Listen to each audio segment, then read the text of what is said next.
Assalamualaikum warahmatullahi wabarakatuh. Saya Juliana Putri.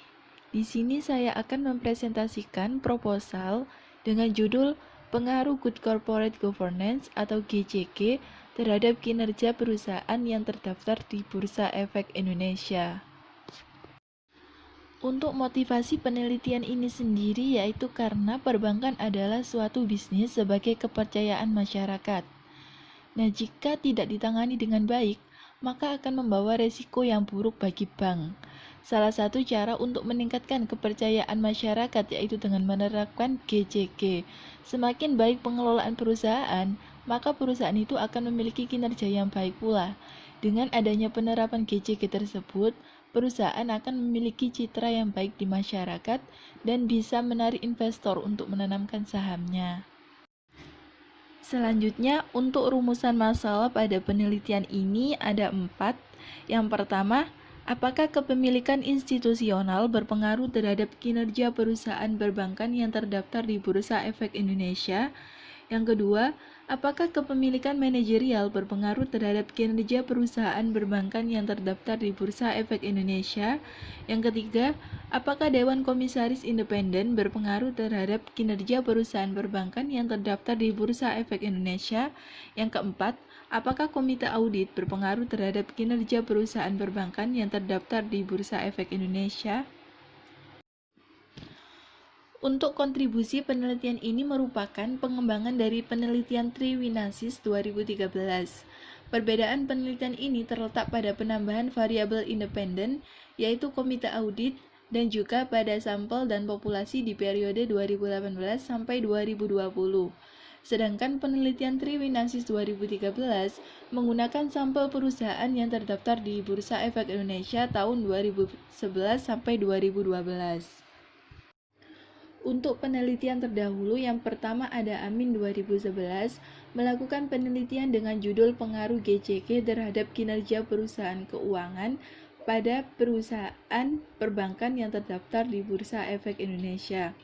Dari hasil penelitian menunjukkan bahwa kepemilikan institusional, kepemilikan manajerial, Dewan Komisaris Independen, dan Komite Audit berpengaruh signifikan terhadap kinerja keuangan.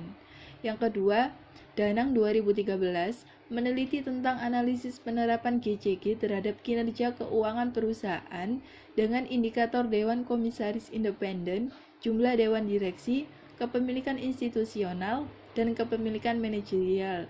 Dilihat dari hasil penelitian menunjukkan bahwa semua variabel independen, yaitu Dewan Komisaris Independen, jumlah Dewan Direksi, kepemilikan institusional, dan kepemilikan manajerial berpengaruh signifikan terhadap kinerja perusahaan.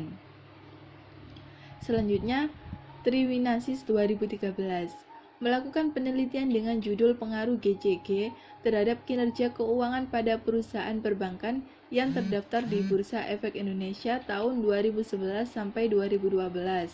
Dari hasil penelitian menunjukkan bahwa kepemilikan institusional, kepemilikan manajerial, dan Dewan Komisaris Independen berpengaruh positif dan signifikan terhadap kinerja keuangan.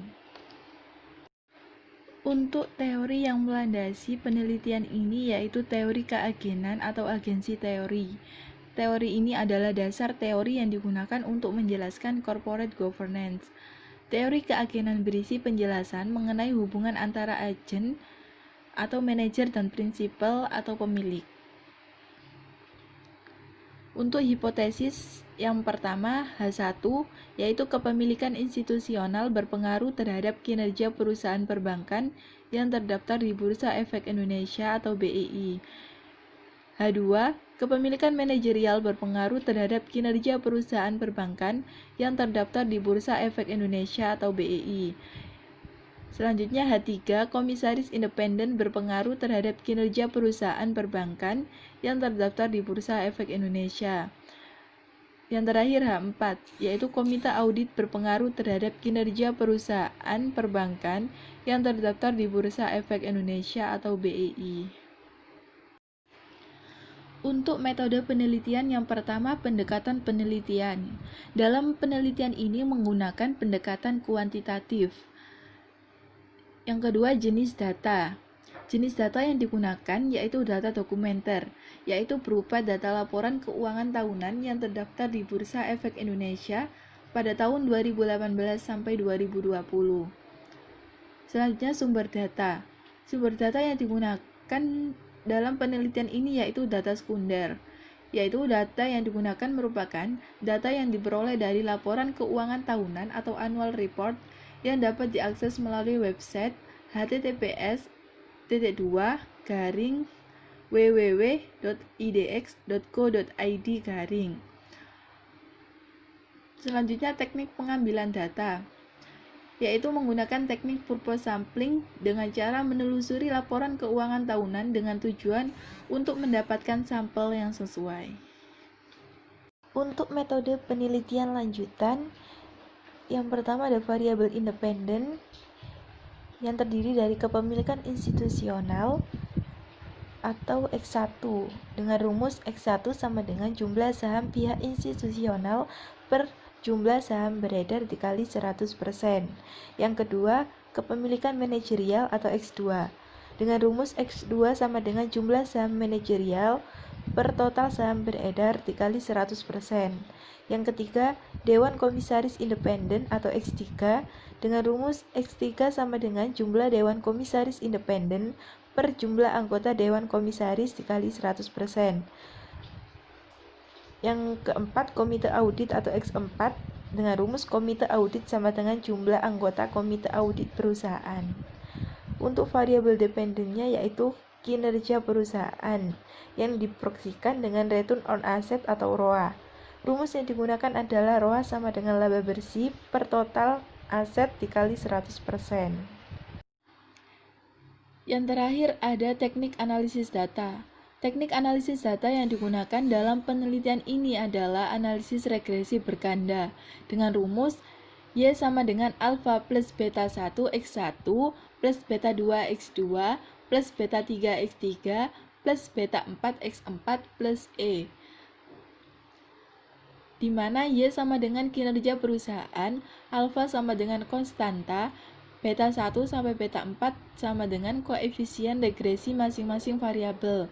X1 yaitu kepemilikan institusional, X2 kepemilikan manajerial, X3 Dewan Komisaris Independen, X4 Komite Audit, dan untuk E sendiri yaitu standard error. Sekian presentasi dari saya. Kurang lebihnya saya mohon maaf. Wassalamualaikum warahmatullahi wabarakatuh.